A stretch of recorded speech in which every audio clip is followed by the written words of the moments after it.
우리 하나님께 큰 박수 올려드립니다.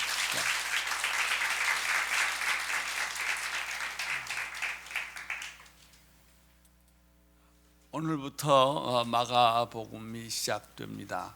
마가복음은 복음서 중에서도 가장 짧고 또 간결하고 긴박감이 있습니다.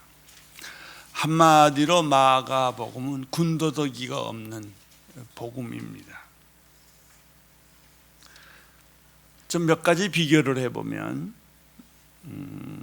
마태복음은 유대인을 위해서 쓴 복음서이고 예수님의 족보를 아브라함과 다윗의 자손으로부터 시작해서 예수에까지 이릅니다.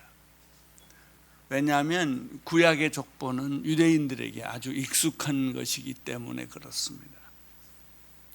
누가복음은 반대로 헬라인을 생각하며 쓴 글입니다.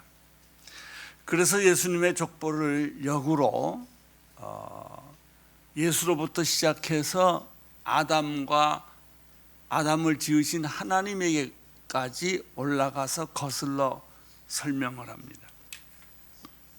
요한복음은 어떻습니까?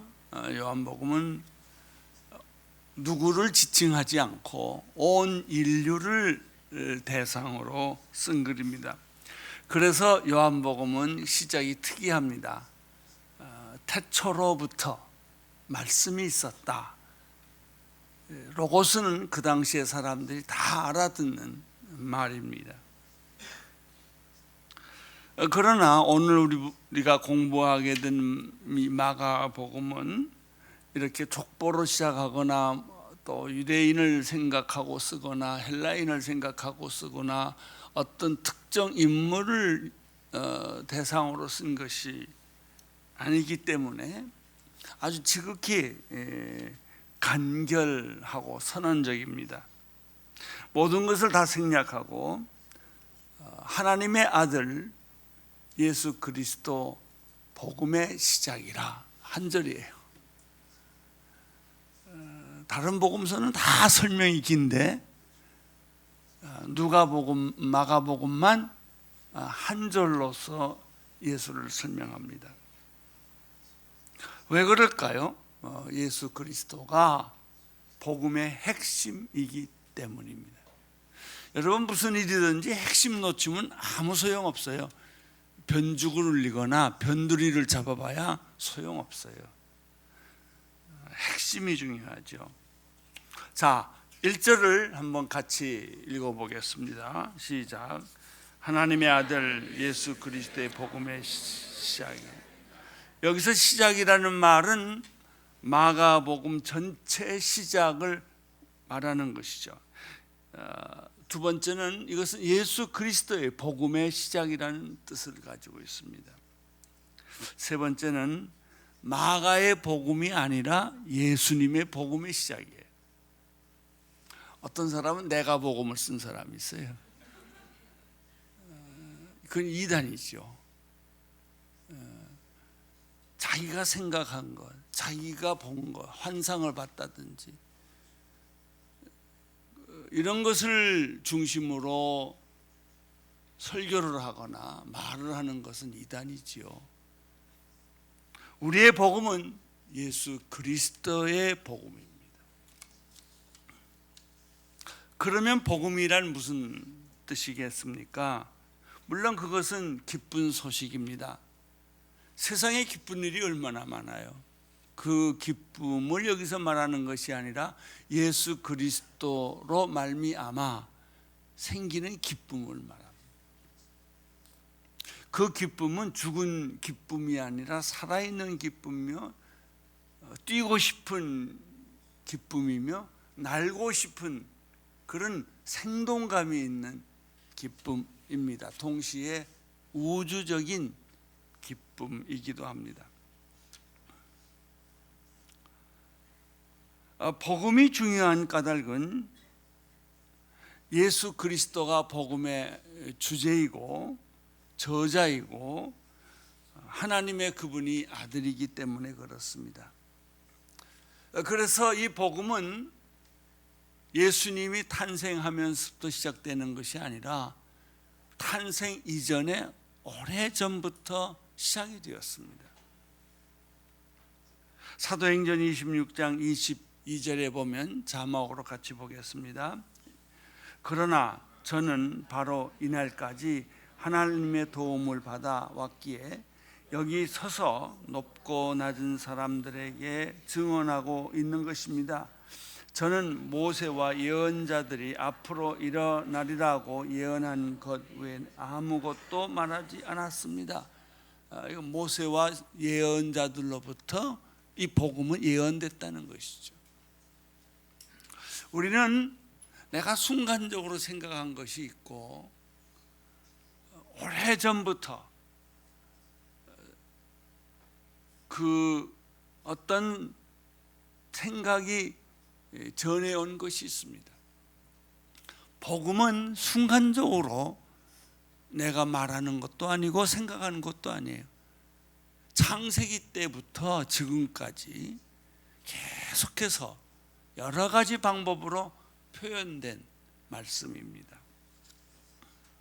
그래서 로마서 1장 16, 17절에 사도 바울은 아주 유명한 종교개혁을 일으키는 핵심이 복음이라는 것이죠. 로마 캐토릭은 이 복음을 바로 깨닫지 못하고 어떤 행위를 자꾸 주장했기 때문에 진리에 이르지 못했다는 것입니다. 로마서 1장 16, 17절에 유명한 말씀이 있지요. 나는 복음을 부끄러워하지 않습니다. 이 복음은 모든 믿는 사람들에게 구원을 주시는 하나님의 능력이기 때문입니다. 먼저는 유대 사람들에게요, 다음으로는 그리스 사람에게입니다. 복음에는 하나님의 의가 계시되 믿음으로부터 믿음에 이르게 합니다. 기록되기를 의인은 믿음으로 살 것이다 한 것과 같습니다. 여기에 중요한 말이 나오죠. 마가복음 1장에는 하나님의 아들 예수 그리스도 복음의 시작이라. 그렇다면 예수란 어떤 분이십니까? 하나님의 아들이면서 그 이름은 구원자라는 뜻입니다. 그리스도라는 말은 무슨 뜻입니까? 기름 부은 자, 메시아라는 뜻입니다. 그래서 마태복음 1장 16절에서 예수 그리스도는 마리아에게서 태어난 그리스도 예수라 하는 사람이 태어났다라고 말했습니다. 메시아는 모세 이후에 여러 가지 면에서 사용이 됐습니다. 국가적으로, 군사적으로, 종교적으로, 개인적으로 아주 광범위하게 메시아를 생각했습니다.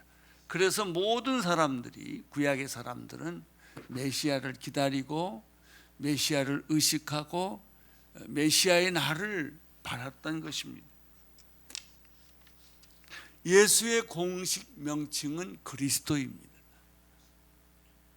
선지자처럼, 제사장처럼, 왕처럼 기름 부음을 받은 자라는 뜻입니다.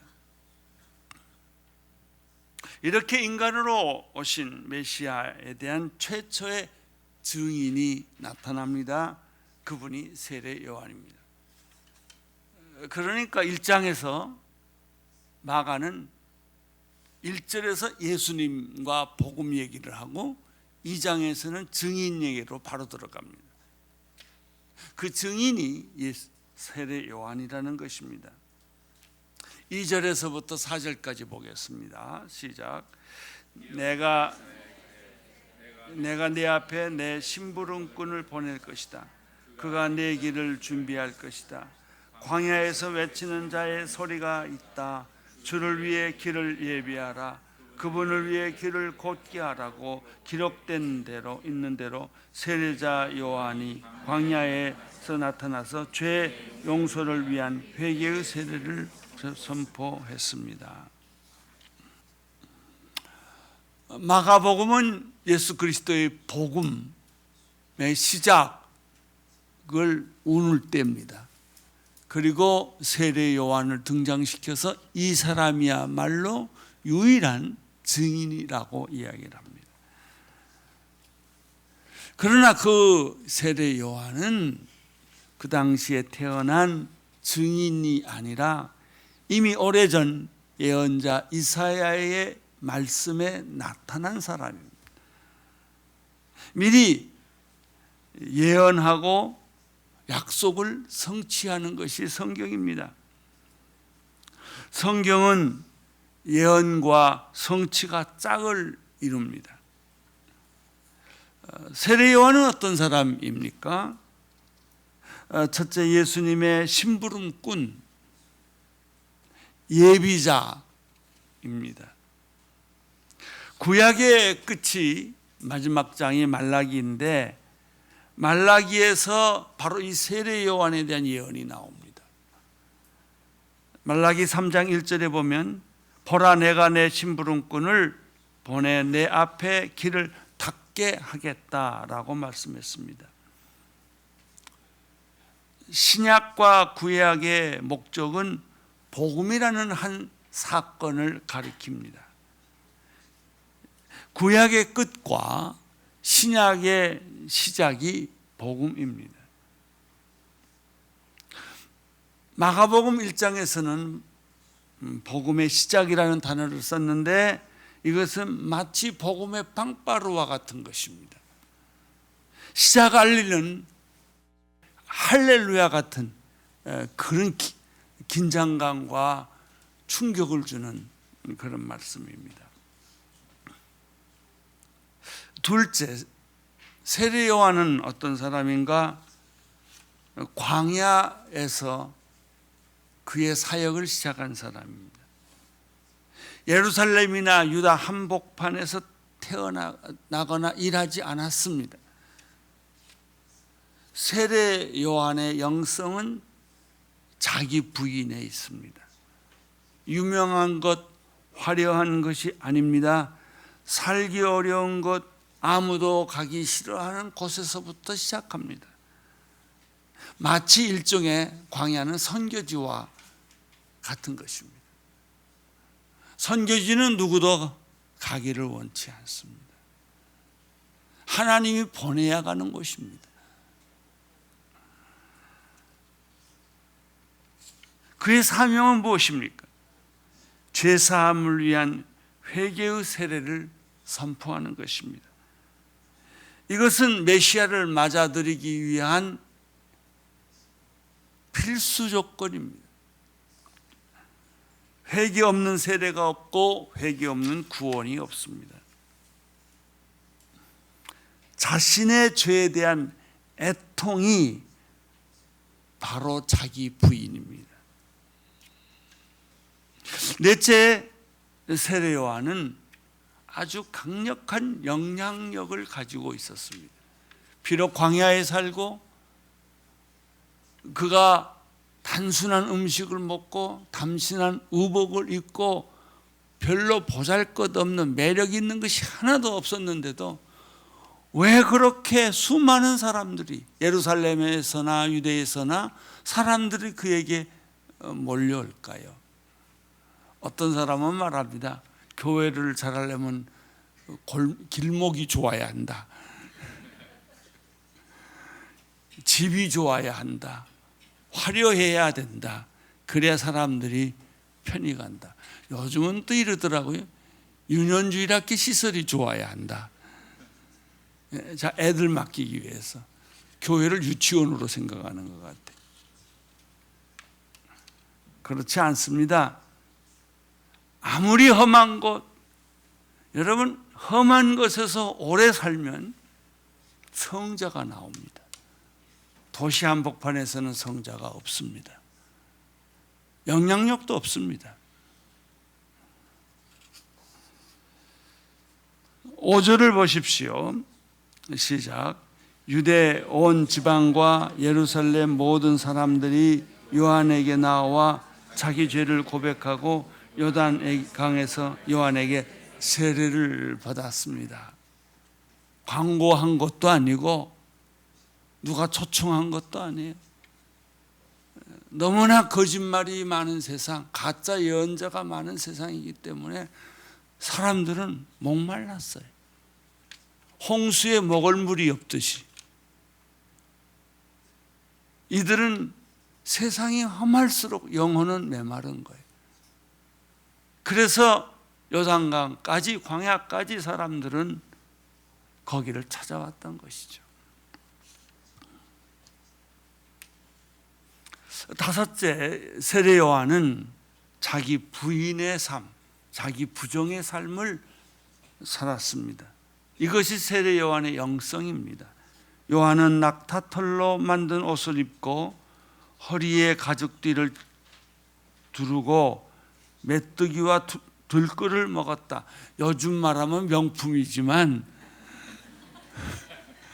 그 당시에는 아주 사람이 살 수 없고 입을 수 없고 먹을 수 없는 것들입니다. 세례 요한은 광야에서 하나님과 동행했고 묵상했고 그리고 조용한 시간을 보냈습니다. 그의 음식과 의복은 간단했습니다. 단순한 삶. 여러분, 크리스천의 삶이란 복잡한 삶이 아닙니다. 뭘 많이 끼고 사는 게 아니에요. 지식이라든지 집이라든지 이것을 화려하게 안고 살면 영성이 떨어져요. 이 크리스천의 삶이라고 하는 것은 simple life, 단순한 삶입니다. 꼭 중요한 것만 가지고 사는 사람이죠. 그는 검소했습니다. 그는 철저하게 자기 절제와 단순한 결단력이 있는 삶을 살았습니다. 여러분 어떻다고 생각하세요? 세례 요한의 눈은 어떻게 생겼을까요? 나는 예수님의 눈은 참 인자하고 사랑스럽고 그 품에 안기고 싶은 눈이겠지요. 그러나 세례 요한의 눈은 칼날같이 빛났을 거예요. 마태복음 16장 24절에서 예수께서 제자들에게 누구든지 나를 따라오려거든 자기를 부인하고, 자기 부정, 우리는 자기 선전 시대에 살고 있어요. 어떻게 해서든지 내 존재를 확인하고 인정받는 삶. 나는 가끔 인정받지 못해서 몸부림치는 사람을 많이 봐요. 그 사람을 아무리 인정해줘도 인정에는 끝이 없어요. 더 인정받고 더 인정을 받아야 편한 사람들이 있어요. 세례 요한은 자기 부정의 삶을 살았어요. 예수님도 자기 부정의 삶을 살았어요. 어떻게 하면 숨을까? 어떻게 하면 사람들에게 많이 나타나지 않을까? 어떻게 하면 내가 화제의 주인공이 안 될까? 늘 이런 정신으로 살았단 말이죠. 그렇게 사는 사람은 더 유명해져요. 더 유명할 뿐만 아니라 화제의 주인공이 돼요. 그래서 자꾸 숨는 거예요. 자기 몸을 감추고 머리를 숙이고 사는 것이죠. 여섯 번째, 세례 요한은 예수 그리스도만을 선포했습니다. 7절 8절 같이 읽을까요? 시작. 그리고 세례 요한은 이렇게 선포했습니다. 나보다 더 능력이 있는 분이 내 뒤에 오실 텐데 나는 몸을 굽혀 그분의 신발끈을 풀 자격도 없다. 나는 너희에게 물로 세례를 주지만 그분은 너희에게 성령으로 세례를 주실 것이다. 여기에서 우리는 두 가지 사실을 발견하죠. 나보다 더 능력 있는 분과 신발끈도 풀 자격이 없는 나를 비교했다는 것이죠. 이것은 그분의 탁월성과 나의 무가치성을 이야기하는 거예요. 우리 인간은 굉장히 잘난 것 같아도 껍질을 벗겨놓으면 무가치해요. 그러나 그것이 내가 존귀한 자의 반대라는 뜻은 아닙니다. 인간의 무력함, 무가치함, 신발끈도 풀 자격이 없는 존재. 반대로 예수 그리스도는 탁월하신 분, 하늘과 땅의 모든 권세를 가지신 분으로 묘사합니다. 두 번째, 오늘 이 성경 구절에서 발견하는 것은 세례 요한은 물로 세례를 주지만, 물로 세례를 주는 것은 무슨 세례입니까? 회개의 세례예요. 그건 여러분과 내가 받은 세례죠. 땅의 세례예요. 그러나 예수님이 주시는 세례는 성령의 세례예요. 불세례예요. 그것은 하늘의 세례예요. 저는 이것을 내 신앙생활에서 분명하게 기억을 합니다. 제가 중3 때 세례를 받았거든요. 근데 그때는 진지할 수가 없었어요. 복음을 모르니까. 우리 아버지가 장로고 우리 어머니가 권사고 이북에서 피난 날 때부터 예수 믿고 교회에서 사는 게 익숙했기 때문에 세례받는 것도 익숙했어요. 그래서 세례받을 때 눈짓 해가면 희죽희죽 웃으며 이제 이러고 세례를 받았어요. 그 후로도 나는 복음의 기쁨, 복음의 능력을 몰랐어요. 그런데 대학에 가는 때가 됐을 때 나는 너무나 힘들고 내 영혼이 괴로워서 산에 가서 기도할 때 성령 세례가 임하는 것을 발견을 했어요. 설명할 수가 없어요. 강물이 내 몸에 부딪히듯이, 봇물이 터지듯이, 불이 내려오듯이, 안 먹어도 배고프지가 않고 황홀하고 놀라운 그 영적 경험을 했던 거예요. 그것은 내가 중3 때 받았던 물세례와는 전혀 다른 거예요. 여러분 여기 계신 분들 다 세례 받으신 줄로 압니다만은, 그러나 더 중요한 것은 성령 세례예요. 나는 여러분 모두가 성령 세례를 받기를 축원합니다. 그게 능력이에요. 이 능력을 받으면 누가 나를 무시해도, 누가 나를 인정하지 않아도 전혀 개의치가 않아요. 왜냐하면 하늘로부터 세례를 받았기 때문이에요. 7번째, 세례 요한은 어떤 사람인가? 예수님에게서 물세례를 준 사람입니다. 참 대단하죠. 9절부터 11절을 보십시오. 세례 요한의 생애에 가장 중요한 사역이 소개되고 있습니다. 읽어주십시오. 그 무렵에 예수께서 갈릴리 나사렛에서 요단강으로 오셔서 요한에게 세례를 받으셨습니다. 예수께서 막 나오실 때 하늘이 열리고 성령이 비둘기처럼 자기에게 내려오는 것을 보았습니다. 그리고 하늘에서 소리가 들려왔습니다. 너는 내가 사랑하는 아들이다.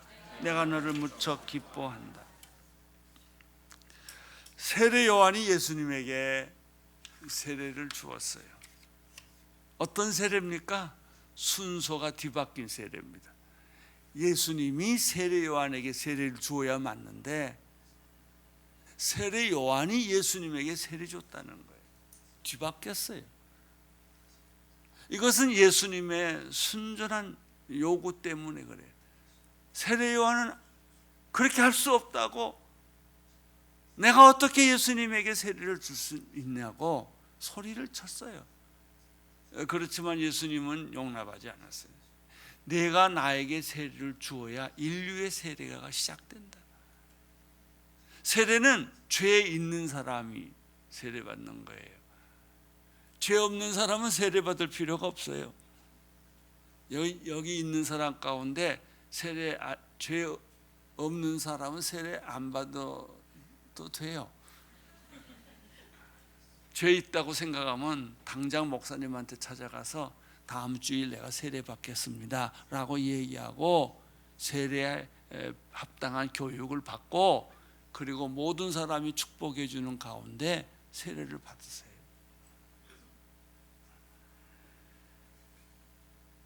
여기서 우리가 발견한 것은 죄가 없으신 분임에도 불구하고 세례를 자청했다는 것이죠. 그가 하나님임에도 불구하고 그 본질이 하나님 아닙니까? 인간에게 세례를 자청했다는 것이죠. 여기서 여러분 무엇을 발견합니까? 예수의 겸손, 자기 부정을 발견합니다.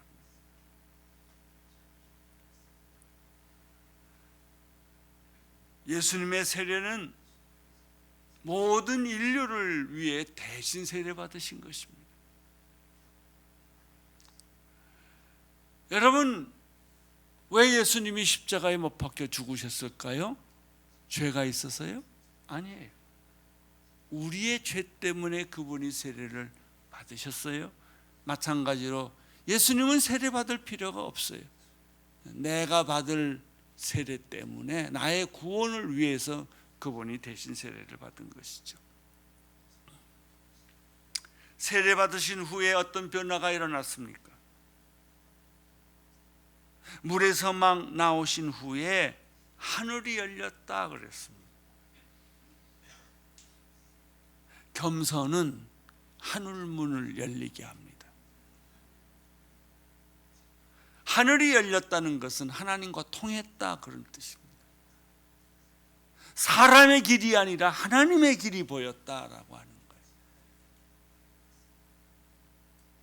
두 번째는 성령님이 비둘기처럼 임했다는 것입니다. 나는 여러분들이 성령님을 불같이 임하기를 바랍니다. 그래야 펄펄 뛰니까.